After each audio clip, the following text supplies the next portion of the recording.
Hi guys, तुमचं माझ्या ब्लॉगमध्ये स्वागत आहे। आज आपण करणार आहे फुलगोबीची भाजी। फुलगोबीच्या भाजीमध्ये टाकायला मी 7-8 मीडियम साईजचे कांदे घेतले आहे, 7-8 लसणाच्या कळ्या घेतल्या आहे आणि 1 टमाटर घेतला आहे। या फुलगोबीला आपण बॉईल करूया। बघा गाईज, फुलगोबी आता ही बॉईल झाली आहे। आता आपण हिला काढून घेऊ। आता आपण याच्यामध्ये मसाले टाकूया। मीठ, हळद, धणे पावडर आणि तिखट। याच्यामध्ये थोडंसं पाणी टाकून बघा गाईस।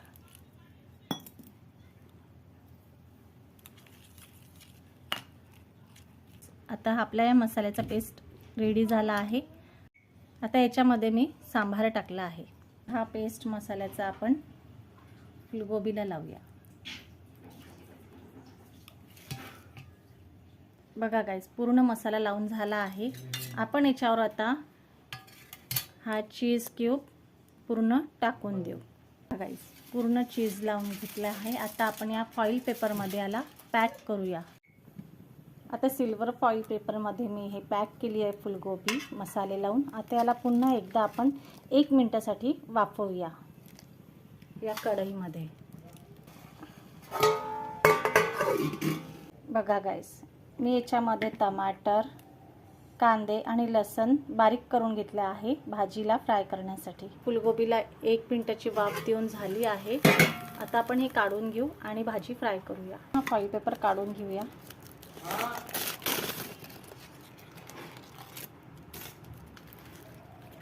याला बारीक करूया। आता तेल गरम झालं आहे। आपण आता हे कांदा, टमाटर आणि लसूण याच्यामध्ये टाकून दिला आहे। तर छान आता हा लसूण वगैरे होऊ देऊया। तेच आपण जो मसाला फुलगोबीला केला होता तो याच्यामध्ये टाकून देऊ। कांद्याबरोबर मसाला पण होऊन जातो। आता याच्यामध्ये आपण थोडंसं पाणी टाकूया आणि आता हे छान होऊ देऊ। बघा गाईस, आता हे पूर्ण झालं आहे। आता आपण याच्यामध्ये ही फुलगोबी बारीक केलेली याच्यामध्ये टाकून देऊ कढईमध्ये।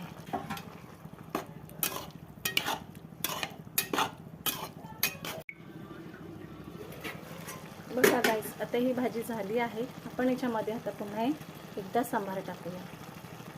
तर कशी वाटली तुम्हाला ही फुलगोबीची रेसिपी? कमेंट करून कळवा, लाईक करा आणि सबस्क्राईब करा। थँक्यू।